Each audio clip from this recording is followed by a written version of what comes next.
Dr. Frankl, what is the difference between people who are able to pick themselves up, get over life's problems, and those who are not?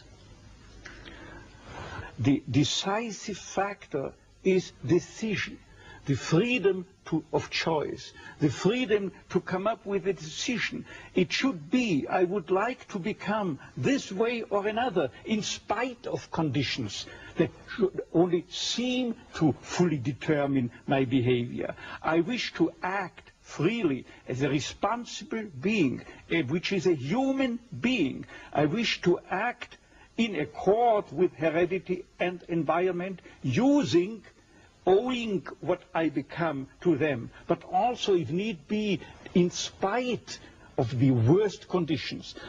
This is exactly what you could watch and witness under severe, extreme conditions of stress, or of tragic conditions. Just think of people living for several years under the worst conditions of a prisoner of war camp. There's a whole body of psychiatric literature about that, or for that matter, in concentration camps. And this is what should be acknowledged. People are free, and if you watch or study the lives of such people in just a detached, down-to-earth, strictly empirical, scientific way and fashion, in another way than you presented it and you commented it, in another way, then people get the picture, the impression of a human being as something, not someone, something that is fully determined. Whereas they don't recognize and acknowledge the freedom and the responsibility for themselves, the responsibility for making something or someone out of himself. So your basic philosophy is that life has meaning under all conditions, but how easy is it when there's a sense of hopelessness, a sense of despair, to recognize this meaning? Let me confront you with a somewhat strange definition of despair. As I'm used to proclaiming is that despair can be explained in terms of a mathematical equation.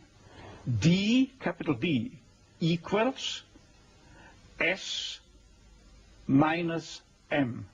What does it mean?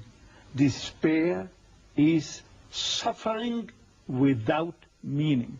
As long as an individual cannot see any meaning in his or her despair, he or she will certainly be prone to, in its suffering, I wanted to say, no meaning in the suffering. He or she will certainly be prone to despair and, under certain conditions, to suicide. But at the moment they can see a meaning in their suffering, they can mold it into an achievement, they can mold their predicament into an accomplishment on the human level. They can turn their tragedies into a personal triumph. But they must know for what. What should I do with it? But if people, like so many segments of present-day society and population, cannot find any meaning whatsoever in their lives, cannot see anything meaningful, they more often than not have something to live by, or say at least enough to live by. They cannot see anything to live for. What is the answer to the question, why me? Why did this happen to me? The answer to such a question is nothing that a psychiatrist or any other type of a scientist can come up. But I would not share the opinion of, say, Jean-Paul Sartre, who said we have to accept and to shoulder courageously, heroically, the absolute meaninglessness of our lives. But what I think is rather that what we have to accept is the incapacity of our humanness, the incapacity to recognize the ultimate meaning in intellectual or merely rational terms. This is the only thing we have to accept. But still, we may believe in an ultimate meaning, but to lead someone, say a patient, to eat the way for him to such a belief, to faith, is of course not the business or job to be carried out by a psychiatrist, but rather by a theologian. Tell me, to what extent do you feel we have choices in the things that befall us? Our freedom is a finite freedom, a limited freedom. That is to say, a human being is never fully free from conditions, be they of biological or psychological or sociological kind. But the ultimate freedom is always and remains always reserved to ourselves. That is the freedom to take a stand to whatever conditions might confront us. How we react to the unchangeable conditions is up to ourselves.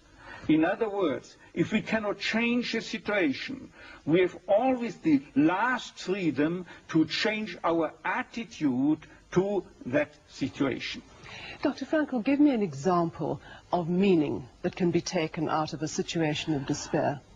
I once received a letter from a young Texan student who told me his own story. At the age of 17 years, he had an accident when indulging to his diving sport. And from that time on, he was paralyzed from the neck down. And he wrote to me, "I broke my neck, but it did not break me. I am at present helpless, and this handicap will remain with myself apparently forever. But I have not given up my studies. I went, because of my own helplessness, to help other people. I want to become a psychologist, to help others. And I'm sure," he wrote to me, "that my suffering will add an essential contribution to my ability to understand others and to help other people." This man, three years later, was invited by me to deliver a lecture, to read a paper at the 3rd World Congress of Logotherapy taking place at the University of Regensburg in West Germany. He was brought in and with his wheelchair by a plane from Texas to West Germany and delivered a lecture under the title, "The Defiant Power of the Human Spirit." The last sentence read, "I know that this is true because that man was me."